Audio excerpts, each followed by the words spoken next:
Est-ce qu'on risque pas quand même de remplacer des vrais emplois, notamment dans le domaine de la santé ou de l'environnement ou de l'éducation, avec ces missions? Alors ça, c'est une exigence forte de la part de l'agence de service civique, que je préside depuis un mois, hein, donc je commence à prendre en charge cette fonction.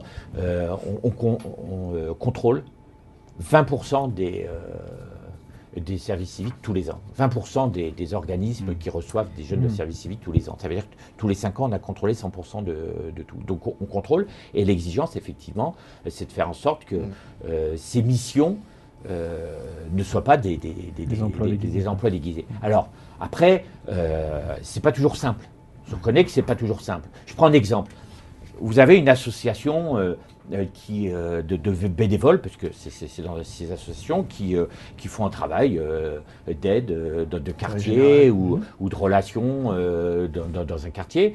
Cette association, elle vit d'aide publique, elle vit des cotisations de ses adhérents. Ils n'ont pas tous les moyens de se payer quelqu'un pour faire du secrétariat et tout ça. Si un jeune en service civique qui vient accompagner cette association, il fait, ce jeune, une action, je dirais, positive vis-à-vis de cette association, est-ce qu'il remplace vraiment un emploi?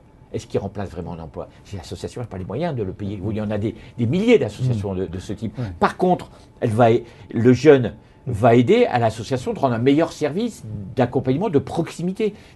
Je pense que c'est positif. Je pense que c'est positif pour tout le monde. Votre sentiment en un mot, est-ce que l'idée d'un service civique obligatoire pour tous les jeunes vous satisfait, vous intéresse, suscite votre curiosité? Alors écoutez, je pense que le jour où le service civique sera obligatoire, il perdra de sa valeur de l'engagement. Hein, et si vous décidez aux jeunes, venez, c'est obligatoire de rendre un service à la nation, vous en allez avoir la moitié qui vont venir en faisant la gueule et qui vont gâcher le boulot. Et là, je préfère avoir des jeunes qui sont motivés, qui sont intéressés. Franchement, moi, je les rencontre dans les régions, je me déplace. Franchement, ils sont super heureux.